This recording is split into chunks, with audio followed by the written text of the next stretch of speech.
tugboat nga mubitad sa nag-angkurahe nga cargo vessel dito sa Dakbayan sa Naga nalunod niadtong Domingo sa hapon.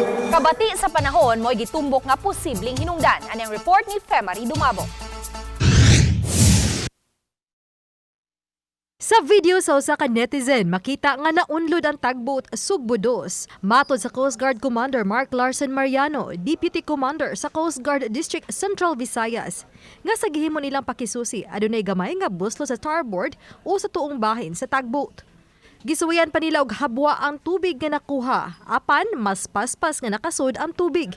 Pero it just so happen na mas mabilis yung ingress ng water going in kesa dun sa going out na pinapump out na tubig na seawater. So hindi naagapan, mga 1500 nag-start na siyang mag-sink.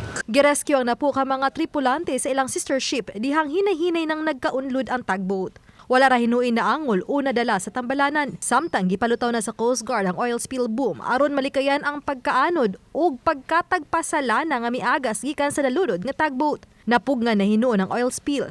Nangita ng usab og Salver Company nga mobira sa naunlod nga tugboat. Sinabihan ko yung substation commander ko doon if kaya nilang hilain na mas ilalapit pa para sana medyo mas mabilis i-contain yung if ever na meron tayong mga oil spill.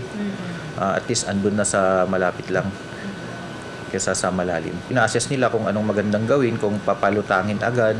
Although may mga traces lang of mga oil sheen, pero nakapaglatag naman na yung Marine Environmental Protection Unit natin ng 2 segments ng yung oil spill boom. Gikatakdang maduso na nag-iya sa tugboat og marine protest nga iduso sa Maritime Industry Authority ug sa unsay tulubagon sa kumpanya sa tugboat. Uban ni Godfrey Rilien, Femari Dumabok. GMA Regional TV Live.